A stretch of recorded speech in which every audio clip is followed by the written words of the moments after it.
البدع والأهواء، أهل البدع العقائدية وأهل البدع السياسية.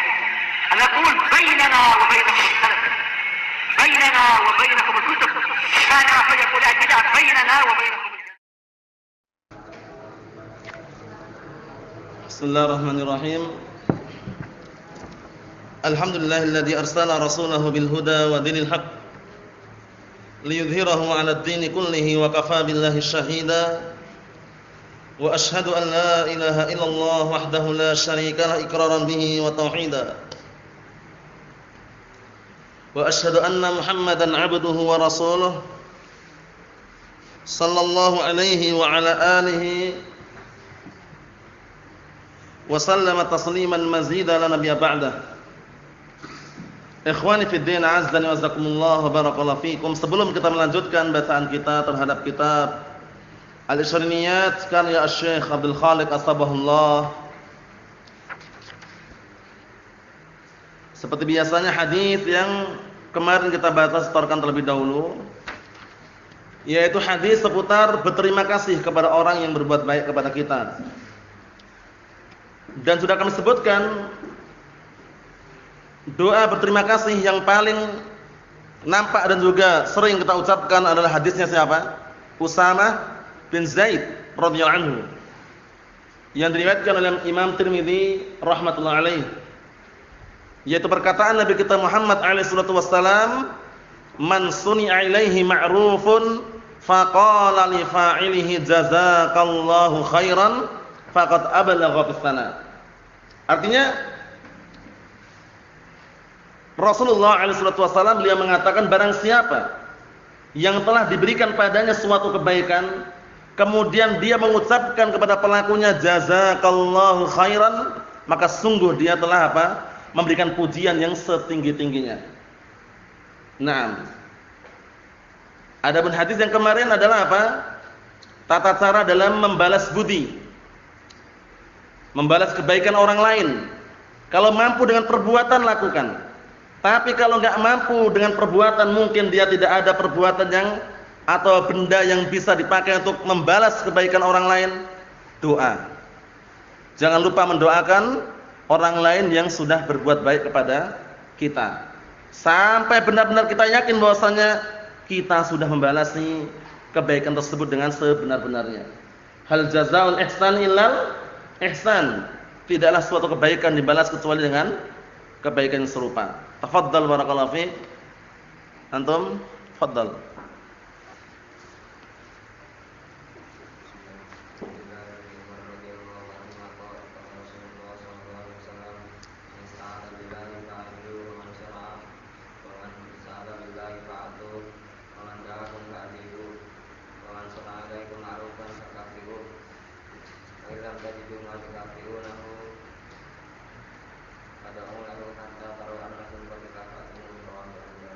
Na'am, ahsanta barakallahu fiik. Tafadhal.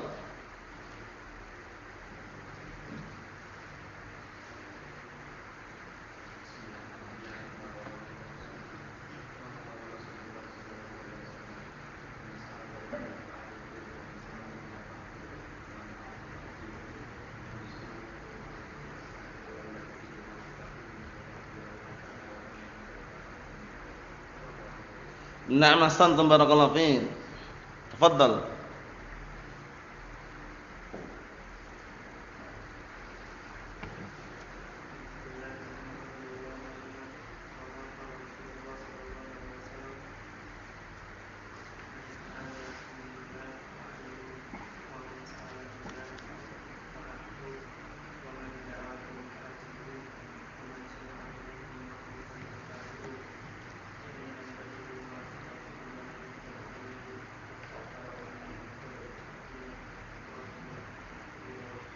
Na'am, ahsanta barakallahu fiik.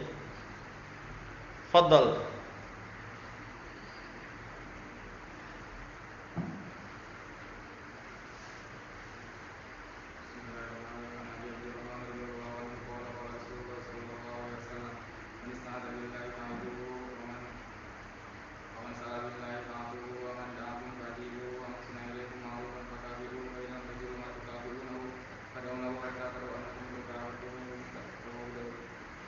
Na'am, ahsantum barakallahu fiik. Tafadhal.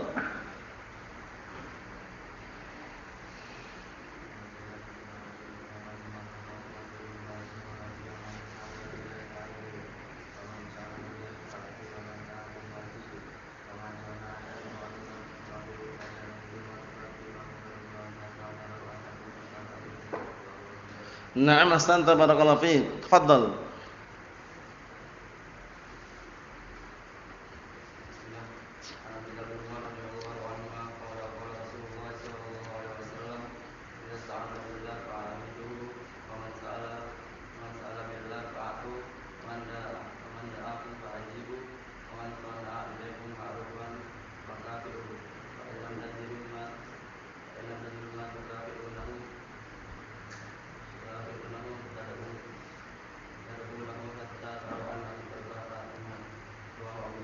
Na'am, ahsantum barakallahu fiik.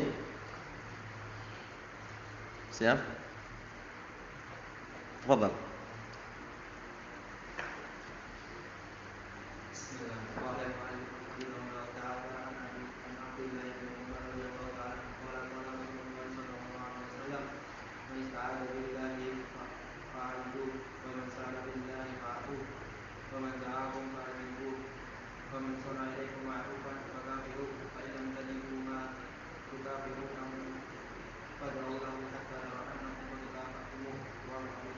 Na'am, ahsanta barakallahu fiik.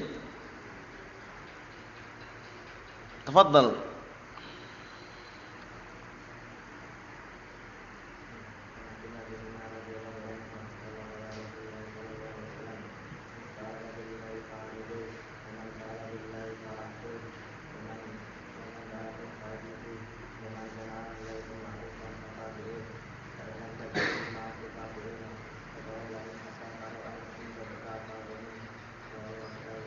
Na'am, ahsantum barakallahu fiik. Tafadhal.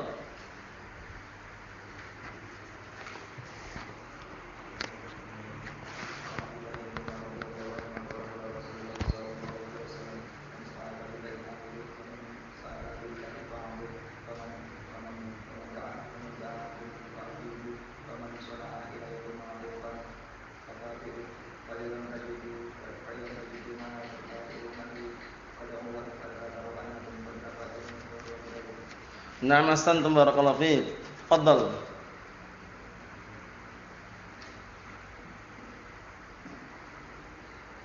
Tafadhal.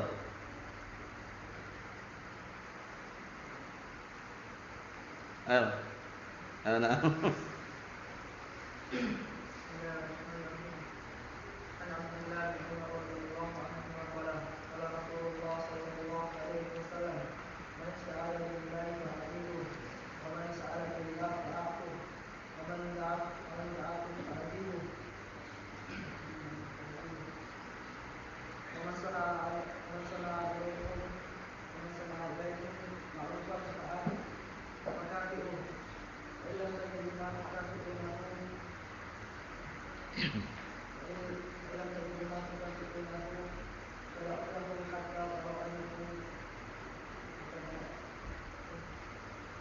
Hatta tarau annakum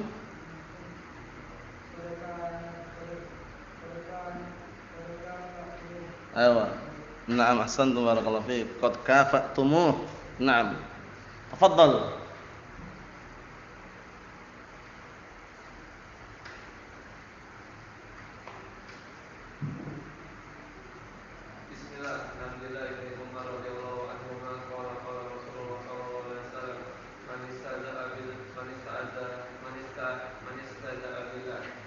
Manis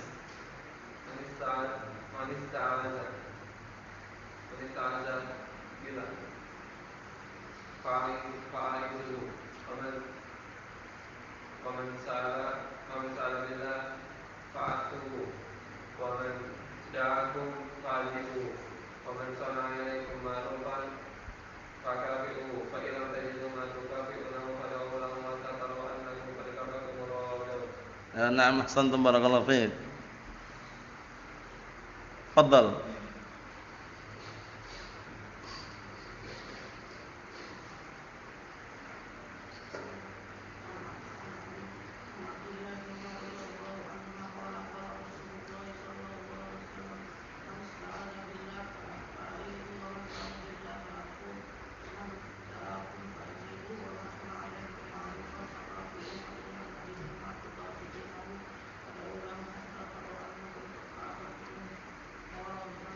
Na'am, ahsantum barakallahu fiik.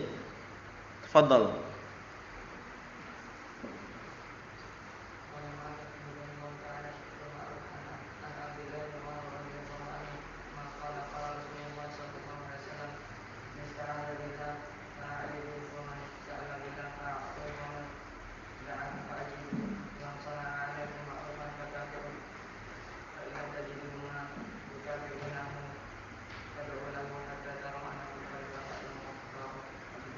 Na'am, ahsantum barakallahu fiik.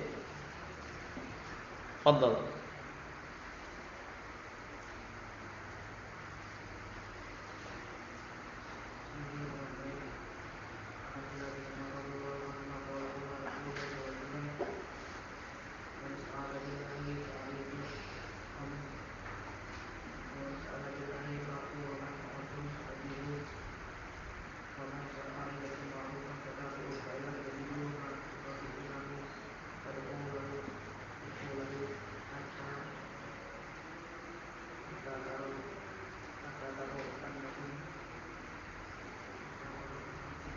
Apa?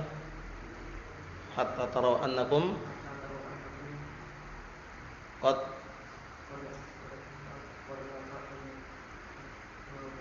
Na'am, ahsantum barakallahu fiik. Tafadhal. Tafadhal.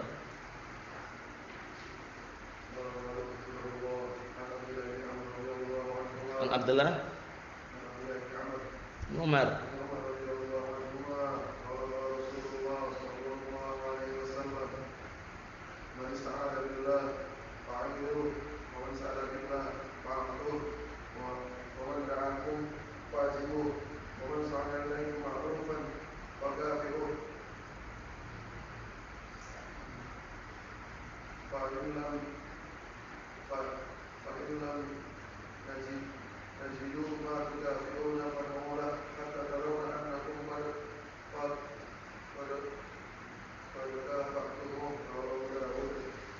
Naam, ahsantum barakallahu fiik. Riwayat Abu Dawud. Awa.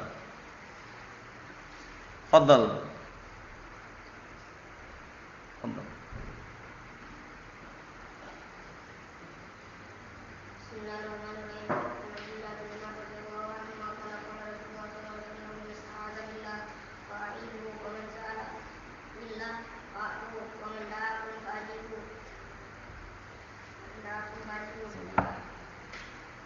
Apa?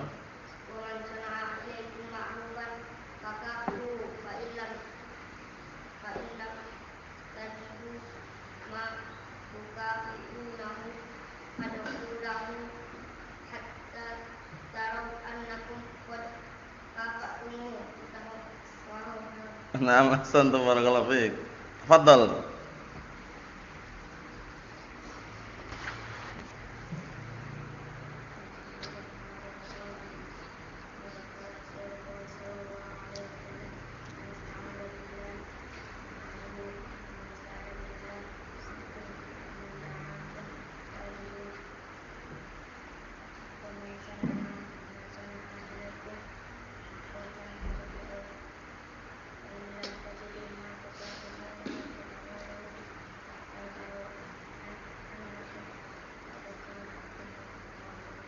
Naam, ahsantum barakallahu fiik. Tafadhal.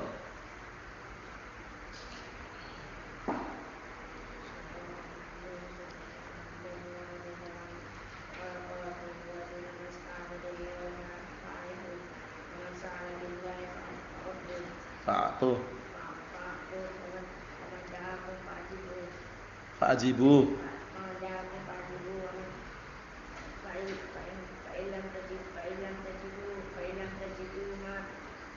Wa man sana'a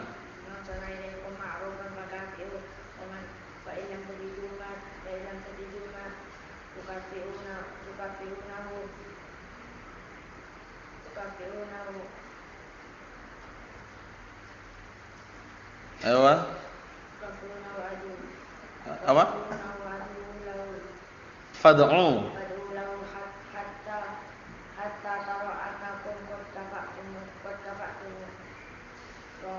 Nah, ahsantum barakallahu fiik.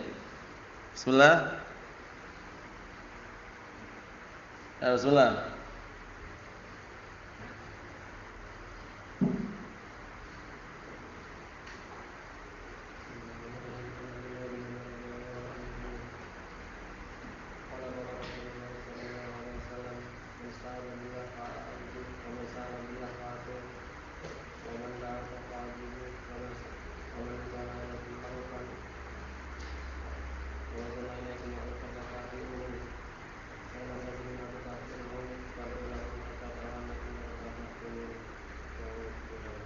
Naam, ahsantum barakallahu fiik.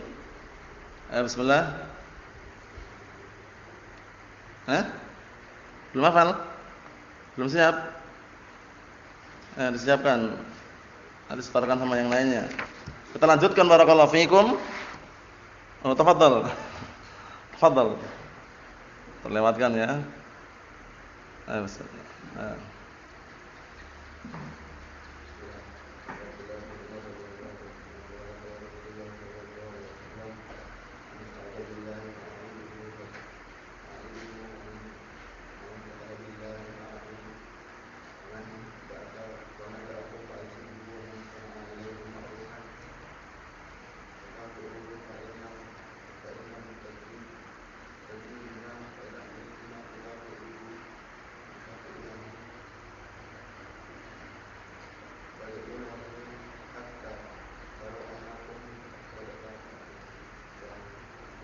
Naam, ahsantum barakallahu fiik. Siap? Bismillah.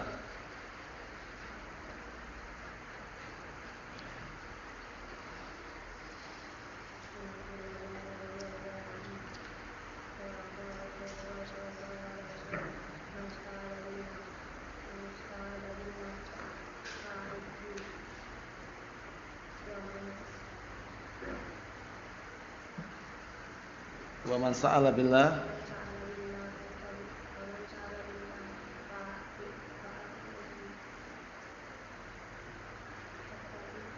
wa man ta'akum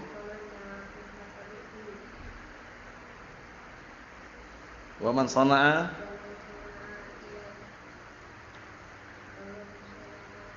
ilaikum ma'rufan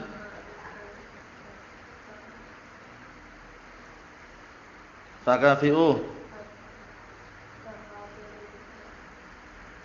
fa illam tajidu la ba'as la ba'as. Khair insyaallah. A'anakumullah. Kita lanjutkan barakallahu fiikum. Qala al-muallif wa sabahullah, perhatikan baik-baik. Bab yang baru at-tawadhu', yaitu bab at-tawadhu', merendahkan diri. Merendahkan diri di sini maksudnya adalah barakallahu fiik tidak sombong.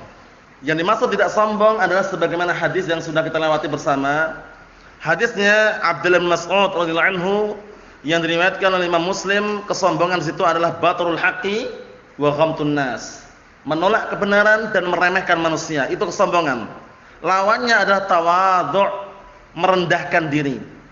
Dalam artian orang yang merendahkan diri adalah orang yang mudah menerima kebenaran dan tidak meremehkan manusia, tidak meremehkan yang lainnya. Hatta walaupun kebenaran datang dari anak kecil, wajib dia menerimanya, wajib dia menyambutnya. Seperti itu. Jangan sampai karena anak kecil yang menyampaikan kebenaran kemudian kita remehkan, kita ejek, kita pojokkan, jangan. Paham ya? Karena usia tidak ada apa-apanya dibanding al-haq. Paham ya? Di hadapan al-haq usia itu tidak ada apa-apanya. Maksudnya bagaimana? Yang menyampaikan al-haq itu walaupun usianya lebih muda, paham ya? Harus kita terima. Nah, itu namanya tawadhu', lawan daripada al-kibr. Apa itu al-kibr? Sebagaimana hadis yang sudah kita lewati bersama, hadisnya siapa tadi? Abdullah ibnu Mas'udin radhiyallahu anhu, rawi Muslim. Yang Rasulullah alaihi salatu wassalam beliau mengatakan, la yadkhulul jannata man kana fi qalbihi mithqala dzarrah min kibr. Tidak akan masuk surga orang yang dalam hatinya ada sekecil biji sawi daripada kesombongan. Sekecil apapun kesombongan kalau ada di hati manusia menjadi penghalang masuk surga. Kemudian segenap para sahabat bertanya, "Ya Rasulullah, inna ar-rajula yuhibbu an yakuna thawbuhu hasanan wa na'luhu hasanah." Wahai Rasulullah, ini ada orang senang kalau pakainya bagus, sandalnya bagus. Kemudian Rasulullah SAW menjelaskan, ternyata kibr, kesombongan bukan yang pakainya bagus, bukan yang penampilannya bagus, bukan yang sandalnya bagus. Beliau mengatakan, innallaha jamilun yuhibbul jamal. Sesungguhnya Allah Ta'ala itu indah dan menyukai keindahan. Jadi kalau orang berpenampilan rapi, indah, bagus, itu Allah Ta'ala senang. Bukan itu kesombongan. Tapi kesombongan apa kata Rasulullah SAW di akhir hadis tersebut? Al-kibru batarul haqqi wa ghamtun nas. Itu kesombongan. Kesombongan itu adalah menolak kebenaran dan meremehkan manusia. Paham ya? Jangan pernah antum meremehkan manusia karena dia menyampaikan kebenaran. Paham ya? Jangan pernah antum menolak kebenaran kalau itu adalah kebenaran. Paham ya? Dalilnya banyak sekali mengenai apa? Kebenaran itu harus tetap dibenarkan. Kebenaran harus tetap diambil. Paham ya? Nah, barakallahu fikum, kebenaran tetap harus diterima. Seperti kisah Abu Hurairah dengan setan. Ketika itu Abu Hurairah radhiyallahu anhu dipasrahi untuk menjaga sebagian harta zakat. Paham ya? Nah, barakallahu fikum. Kemudian setiap harinya dicuri oleh setan sampai 3 kali. Akhirnya setan ngomong sama Abu Hurairah, "Kalau kamu mau aman, terkondisikan tidak diganggu oleh setan, bacalah ayat kursi." Akhirnya Abu Hurairah radhiyallahu anhu benarkan apa yang disampaikan oleh setan. Disampaikan kepada Rasulullah alaihi salatu wassalam. Apa kata Rasulullah alaihi salatu wassalam? Shadaqaka wa huwa kadzub. Paham ya? Setan itu menyampaikan kepadamu kebenaran tapi dia pendusta. Ingat-ingat, hadis ini dipakai pendalilan kebenaran walaupun datang dari siapapun, walaupun datang dari setan pun wajib kita terima kebenarannya, bukan mengambil kebenaran. Bedakan. Kalau ngambil kebenaran dari setan ya nggak boleh. Ngambil ilmu dari setan maksudnya. Berguru sama setan nggak boleh. Jadi hadis tersebut bukan dipakai dalil untuk apa? Bolehnya berguru dengan setan. Itu buktinya Abu Hurairah mencari ilmu, duduk di depan setan. Kita katakan bukan seperti itu kisahnya.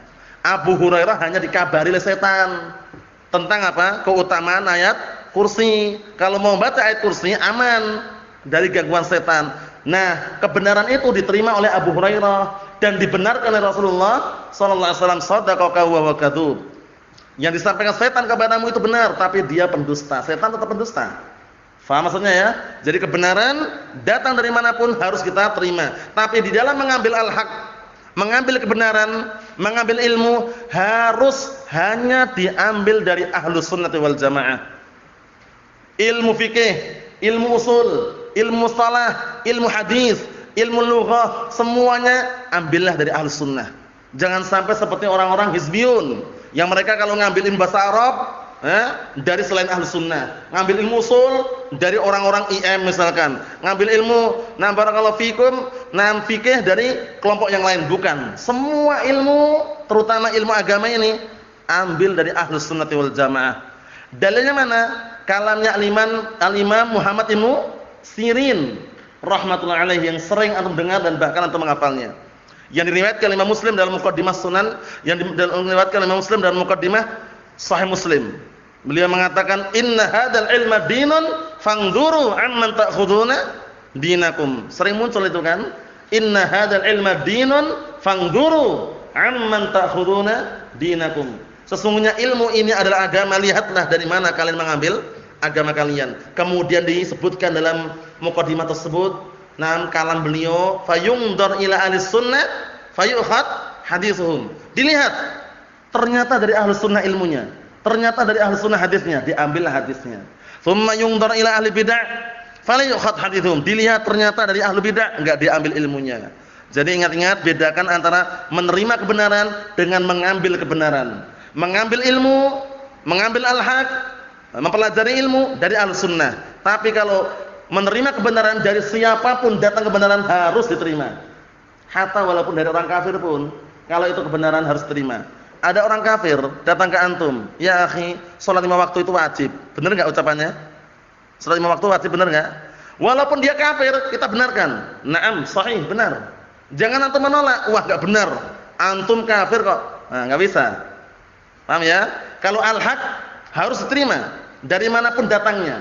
Tapi di dalam mengambil ilmu, mengambil al-haq harus dari ahlus sunnati wal jamaah, karena mereka adalah orang-orang yang amanah di dalam menyampaikan al-haq tersebut. Ini bab yang bagus sekali, tawadhu. Ingat-ingat ya, tawadhu, merendahkan diri. Seseorang dikatakan merendahkan diri kalau dia mudah menerima kebenaran dan tidak menolak kebenaran serta tidak meremehkan manusia. Bukan orang yang berpenampilan saja. Banyak orang berpenampilan seperti orang sufi atau semisalnya, pakai surbannya sampai sampai apa tertutup matanya gini, kemudian lewat enggak salam, la kalam wala syai'. Itu tawadhu? Bukan. Tawadhu bukan penampilan. Walaupun dia jalan nunduk-nunduk gini, bukan itu tawadhu. At-tawadhu adalah orang yang mudah menerima kebenaran, tidak meremehkan manusia dan tidak menolak kebenaran. Itu namanya tawadhu. Paham ya?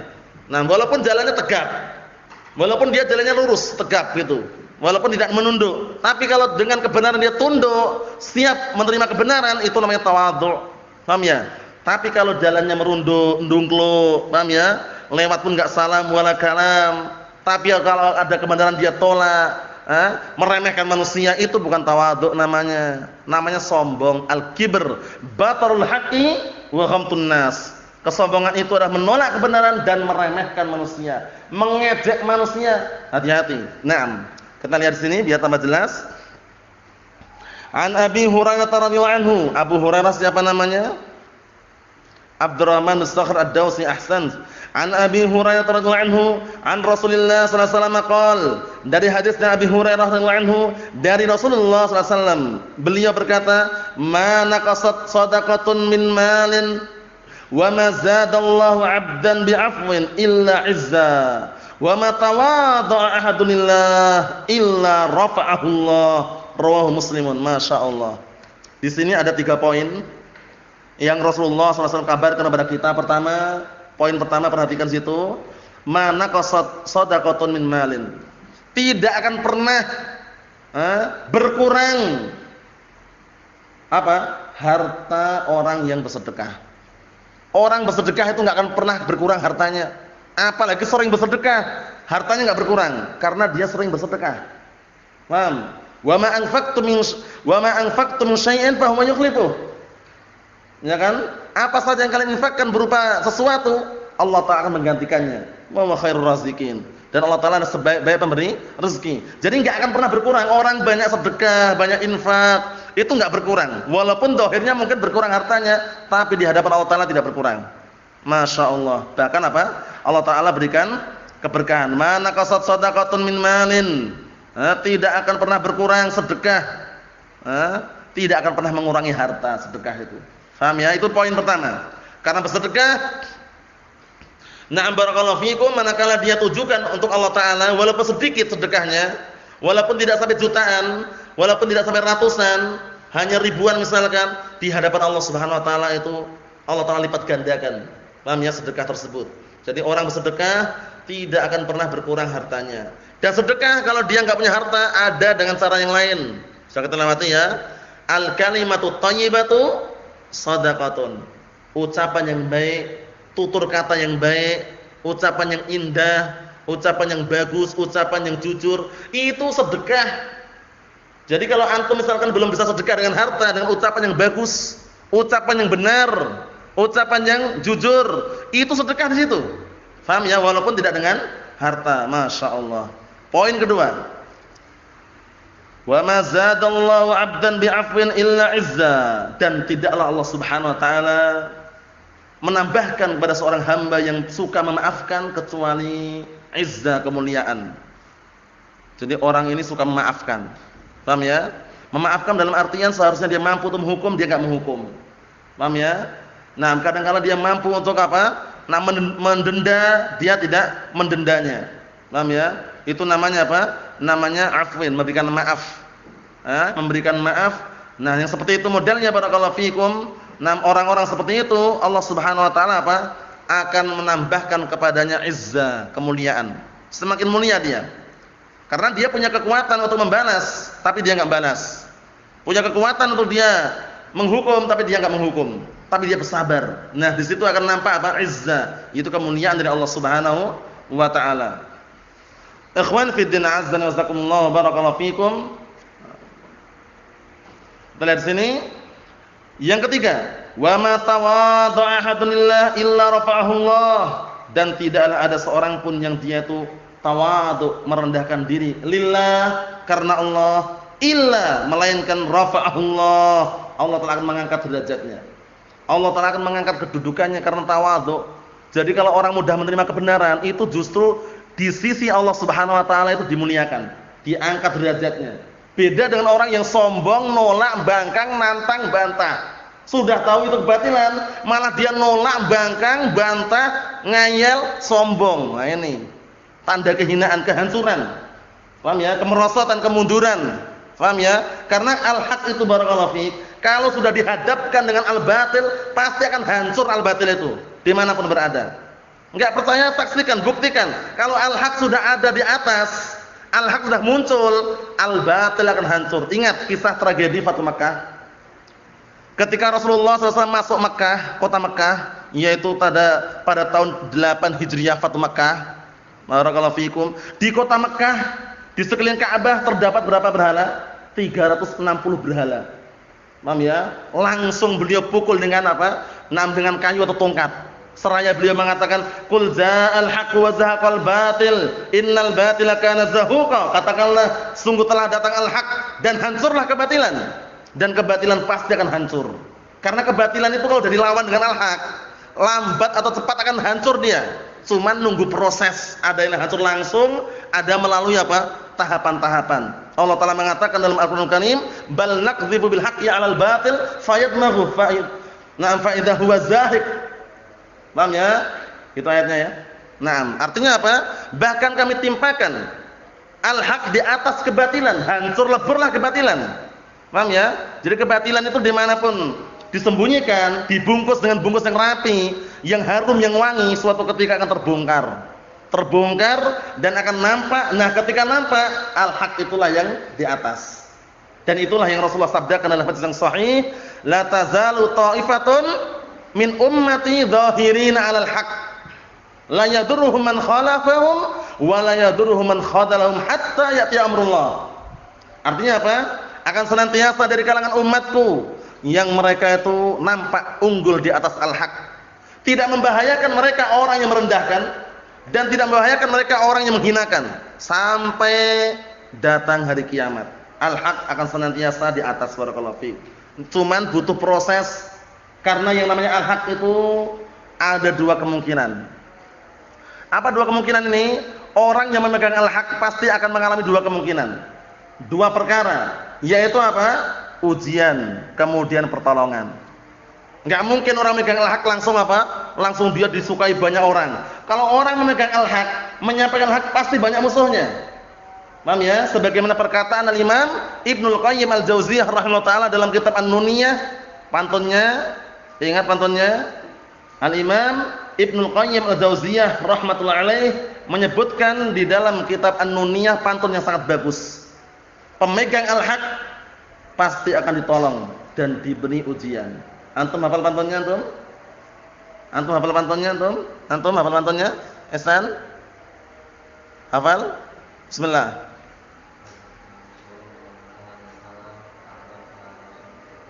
Na'am ahsanta barakallahu fiik. Wal haqqu mansurun wa mumtahanun fala ta'jab fa hadai sunnatur rahmani. Wal haqqu mansurun wa mumtahanun fala ta'jab fa hadai sunnatur rahmani. Artinya apa? Kebenaran al-haq pasti akan senantiasa ditolong dan diberi ujian. Jadi tidak terlepas dari ujian ini. Antum menyampaikan al-haq, musuhnya banyak enggak? Banyak sekali, kadang dari keluarga sendiri, kerabat sendiri, teman sendiri. Paham ya? Dulunya akrab karena kita menyampaikan al-haq, menjadi musuh, bayangkan. Musuhi kita enggak senang karena kita menyampaikan al-haq, bayangkan. Tapi ingat, tidak selamanya dia apa? Diuji. Nanti ada pertolongan di balik ujian tersebut. Wal haqqu mansurun wa mumtahanun fala ta'jab fa hadai sunnatur rahmani. Yang namanya al-haq itu akan senantiasa ditolong dan diuji. Tidak perlu kamu heran, tidak perlu kamu kaget merasa heran, karena dua perkara ini adalah ketetapan Allah Subhanahu wa taala, sunnatullah jalla wa ala, yaitu apa? Pertolongan dan ujian. Antum dimanapun berada, kita dimanapun kita berada, kalau menyuarakan al-haq, menyampaikan al-haq, pasti musuhnya banyak. Jadi antum jangan tertarik dengan banyaknya pengikut gara-gara enggak pernah menyampaikan al-haq, ribuan, ratusan ribu pengikutnya, karena dia tidak pernah apa? Tidak pernah bahas jarh wa ta'dil, enggak pernah mengkritik kelompok sesat, tidak pernah mentahdir kelompok-kelompok yang menyimpang dari al-haq. Akhirnya banyak pengikutnya, itu malah justru dakwanya gagal. Tidak mencetak orang yang apa? Yang kokoh di atas Al-Qur'an was sunnah, Paham ya? Keberhasilan dakwah bukan dinilai dari banyak pengikutnya, bukan dinilai dari banyak pesertanya, bukan dihitung, dijadikan patokan karena banyak orang yang hidup atau ikut nimbrung situ, bukan. Tapi apa? Nah, barakallahu fikum, keberhasilan dakwah adalah manakala mencetak orang yang paham Al-Qur'an was sunnah qaulan wa amalan wa i'tiqadan. Memahami Al-Qur'an sunnah, ucapan, amalan, keyakinan. Oleh karena itu para nabi dan rasul, dakwah mereka dikatakan berhasil walaupun yang ikut sedikit. Ya enggak? Nabi Nuh alaihissalam dakwahnya berhasil enggak? Berhasil enggak? Berhasil walaupun yang ikut sedikit. Padahal 950 tahun dakwahnya enggak sembarangan lagi. Yang ikut cuma sedikit, anaknya pun enggak mau ikut, istrinya enggak ikut juga. Masya Allah. Kemudian ada nabi yang enggak punya pengikut sama sekali, nabi padahal. Kita bukan nabi ya. Bukan sahabat, bukan tabi'in, bukan atsba'ut tabi'in. Kita jauh dari zamannya atsba'ut tabi'in. Sehingga sangat layak kalau enggak punya pengikut itu santai gitu loh. Paham ya? Enggak usah wahana kok dakwah bertahun-tahun enggak ada yang ikut belajar, ya santai, sabar. Orang berdakwah itu bukan mencari pengikut. Paham ya? Ingat, ketika Rasulullah SAW ditampakkan di hadapannya, ada nabi walaysa ma'ahu ahad. Nabi yang enggak punya pengikut sama sekali, nabi padahal. Setingkat nabi ada yang enggak punya pengikut. Apakah dikatakan dakwahnya gagal? Bukan. Ketika antum menyampaikan al-haq, menyuarakan al-haq ke orang, ada yang lari, ada yang pergi, itu bukan salah antum. Paham ya? Bukan salah kalian, tapi salah mereka tidak mau menerima al-haq. Dan kita doakan semoga dapat hidayah. Caranya gitu. Kalau antum salahkan, akhirnya antum diam, 1000 bahasa. Enggak apa? Enggak pernah mentahdzir, memperingatkan kelompok sesat, tidak pernah bicara tentang jamaah tabligh, tidak pernah bicara tentang ikhwal muflisin, tidak pernah bicara tentang jis jamaah ingkar sunnah, tidak pernah bicara masalah jad jamaah ansarud daulah, tidak pernah bicara masalah ISIS, tidak pernah bicara jaringan Al-Qaeda, tidak pernah bicara masalah JIL, jaringan Islam liberal. Orang senang sama orang-orang seperti itu. Tapi kita insyaallah biidznillah azza wajal upayakan tetap menyuarakan hak. Kelompok sesat harus kita jelaskan kepada umat biar tahu, karena kelompok sesat ini dipermisalkan sebagai lubang. Jalan itu ada lubang banyak, kalau antum nggak tahu lubangnya, antum jalan di jalan tersebut dikhawatirkan masuk dalam lubang. Paham ya? Nah, jadi kita harus mengetahui, nah barakallahu fikum, di samping mengenal dan mengetahui al-haq, harus juga mengetahui apa? Al-batil. Ingat kalamnya Syekh Shalal Fauzan asbahullah, beliau ketika mensyarah kitab silsilah rasail, beliau mengatakan fala yakfi al-insan ya'riful haqqa faqat. Enggak cukup orang itu cuma mengenal kebenaran saja, enggak cukup. Kata beliau. Perhatikan ya. Bal labudda an ya'rifal haqqa wal batil, kata beliau. Bahkan harus seseorang itu mengenal al-haq dan al-batil, dua-duanya. Mengenal al-haq dan apa? Al-batil. Ya'riful haqqa min ajli an ya'mala bih. Mengenal al-haq, mengenal kebenaran dalam rangka untuk mengikutinya. Wa ya'riful batil min ajli an yatajannabah, dan mengetahui kebatilan dalam rangka untuk menjauhinya. Paham ya? Jadi kita mengetahui kejelekan itu terkadang bahkan apa? Termasuk perkara yang harus, tujuannya bukan untuk masuk dalam kejelekan, bukan masuk dalam kesesatan, tapi untuk berhati-hati. Antum ketika lewat di suatu jalan yang antum enggak kenal, biasanya nanya orang dulu, jalannya bagus enggak? Kalau antum langsung lewat gitu tanpa pandang bulu, paham ya? Ternyata jalannya banyak rusak, banyak lubangnya, antum masuk dalam lubang tersebut. Tapi kalau antum tanya orang, "Pak, bagaimana Pak? Jalannya bagus, Pak?" "Oh, jalannya hati-hati Mas, ada lubangnya." Nah, kita harus hati-hati di situ. Paham ya? Jadi mengetahui kejelekan bukan untuk berbuat kejelekan, tapi untuk berhati-hati darinya. Pantunnya, kita lewati berkali-kali pantunnya, diharapkan sudah hafal. Antum hafal pantunnya? Araftu?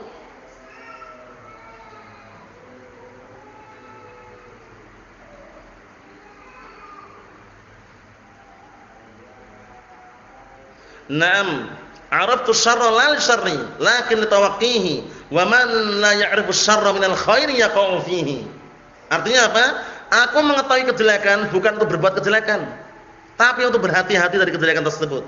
Dan barang siapa yang tidak tahu kejelekan yang ada dalam kebaikan, dikhawatirkan dia akan terjerumus masuk dalam kejelekan tersebut, terjatuh dalam kejelekan tersebut. Ikhwani fi din, azza wa jazakumullah. Jadi tawadhu termasuk perkara yang diharuskan. Jangan sampai kita bersifat sombong, kiber, sehingga menolak kebenaran, keras hatinya, tidak tunduk terhadap kebenaran, meremehkan manusia, meremehkan santrinya, jangan. Hatta walaupun antum menjadi seorang ustadz, seorang syekh, kalau ada nasihat dari santrinya, terima kalau itu kebenaran. Karena banyak orang yang terkadang di sini, kalau sudah tingkatan dari ustadz, kemudian yang ingatan santri, itu kalau dia nggak punya jiwa besar dan siap untuk menerima kritikan dan saran, dia biasanya terjatuh dalam kesombongan. Masa sih ana mau diingatkan sama santri sendiri? Paham ya? Ana ini udah belajar di luar negeri. Sudah di Damat berapa tahun? 10 tahun. Ana ini loh gelarnya udah MSc. Ana ini loh sudah LC. Ngeremehkan santrinya itu hati-hati. Itu kibr walaupun dia ustadz itu loh. Lah terus bagaimana yang tepat, yang sesuai? Kalau itu kritikan dan sarannya membangun dan itu al-haq yang disampaikan oleh santrinya, gurunya sami'na wa ata'na. Jazakumullah khairan. Siap bersiap seperti itu. Dan ketika dia menerima nasihat dari santrinya bukan menjatuhkan harga dirinya, justru terangkat harga dirinya. Karena dia menerima apa? Kebenaran. Itu penting. Jangan sampai malah terbalik. Wah, nanti kalau anak menerima nasihat santri, jangan-jangan anak turun derajatnya. Tidak. Justru derajatnya naik. Karena antum menerima kebenaran gitu loh ya. Na'am barakallahu fiik. Jadi perlu diperhatikan itu. Nah, sifat-sifat yang gengsi seperti itu jangan sampai ada pada diri kita. Tidak santri, tidak pula guru. Upayakan tawadhu, merendahkan diri di hadapan manusia untuk menerima al-haq dan juga tunduk terhadap apa? Dalil. Nah, barakallahu fikum, dan merendahkan diri di hadapan Allah Subhanahu wa taala. Kita lihat sini. Lafaz illa rafa'ahullah, melainkan Allah Taala akan mengangkat derajatnya. Datang juga dalam hadis yang sahih yang diriwayatkan oleh Muslim dari hadisnya Iyad bin Himar. Hadisnya siapa? Iyad bin Himar radhiyallahu anhu. Di dalam hadis tersebut, na barakallahu fikum, Rasulullah SAW mengatakan, innallaha ta'ala qad auha ilayya an tawadhu. Sesungguhnya Allah Ta'ala telah memberikan wahyu kepadaku agar kalian itu saling tawadhu, hatta la yabghiya ahad ala ahad wa la yabkhar ahad ala ahad. Tujuannya kenapa tawadhu? Merendahkan diri agar kalian, salah seorang di antara kalian tidak apa? Tidak saling mendolimi satu dengan yang lainnya, dan juga tidak berbangga-bangga satu dengan yang lainnya. Tawadhu, merendahkan diri. Nah, barakallahu fikum, di hadapan Allah Subhanahu wa taala mudah menerima apa? Al-haq, mudah menerima kebenaran. Kalau itu kebenaran jangan gengsi, jangan nolak. Walaupun itu datang dari santrinya, walaupun datang dari orang bawahan, enggak masalah. Kalau al-haq harus diterima. Ingat-ingat ya, tanamkan di benak kita semuanya, al-haq ahaqqu an yuttaba'. Kebenaran itu lebih berhak untuk diikuti. Wal haqqu aqwa minar rijal. Dan kebenaran itu lebih kuat daripada sekedar apa? Penguasa di muka bumi ini.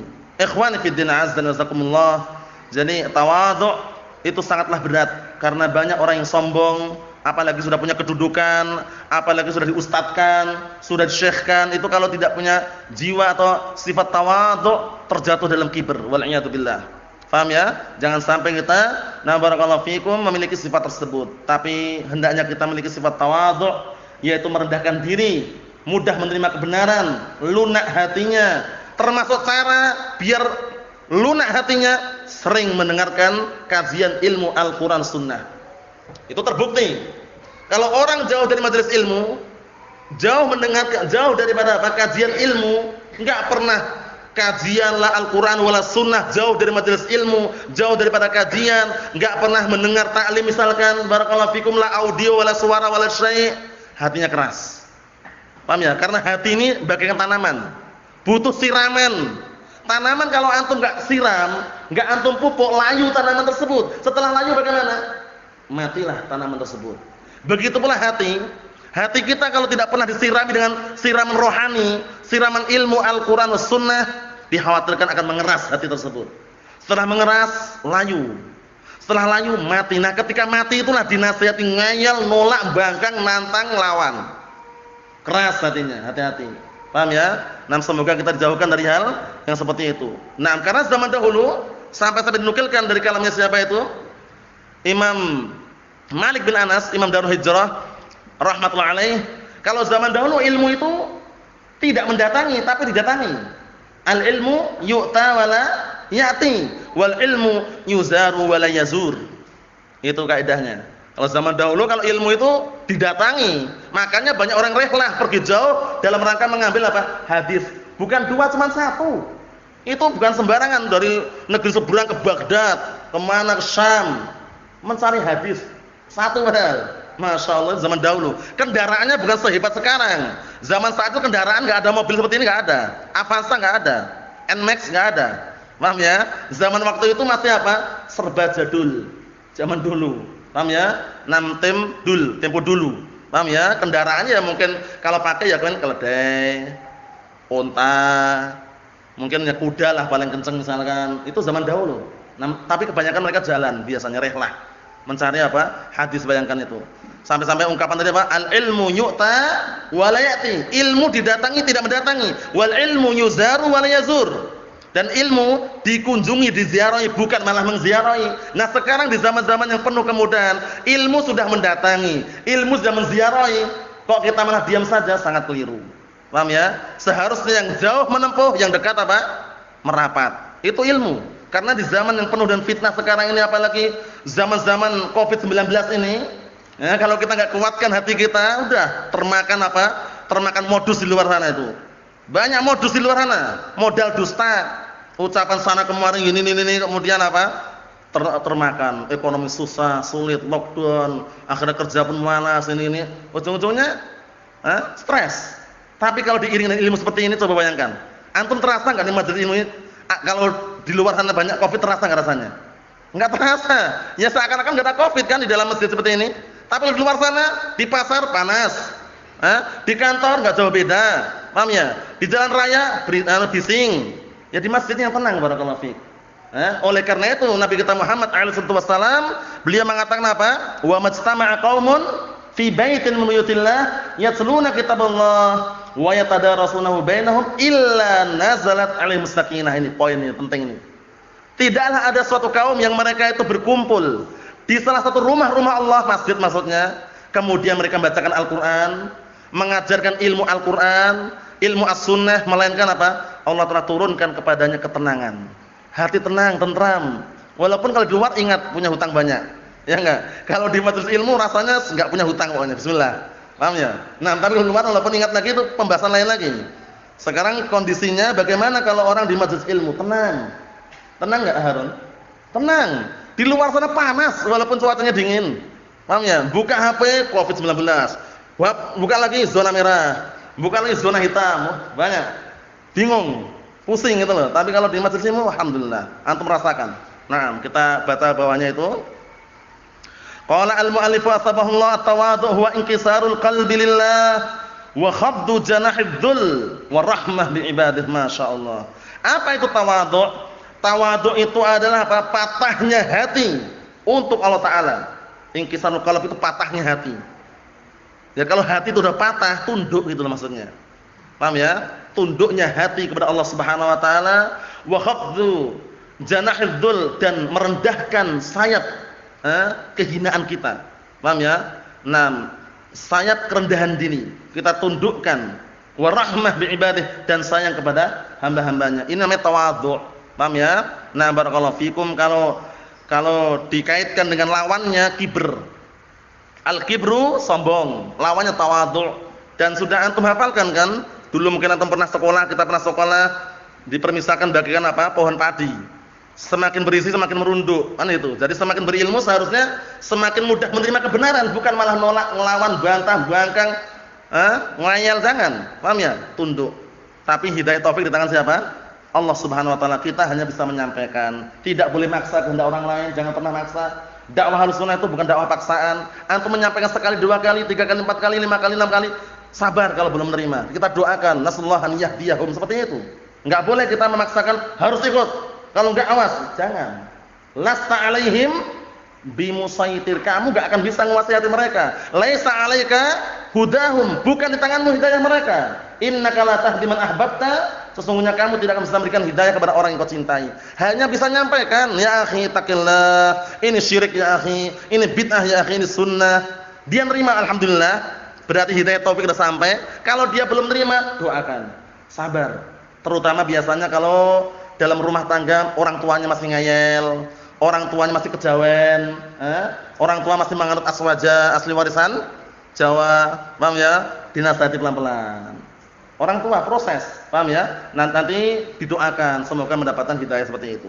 Berikutnya, wa fil hadis hasun 'ala shadaqah. Dalam hadis juga ada dorongan anjuran untuk bersedekah. Ingat-ingat ya, sedekah tidak harus banyak-banyak uangnya.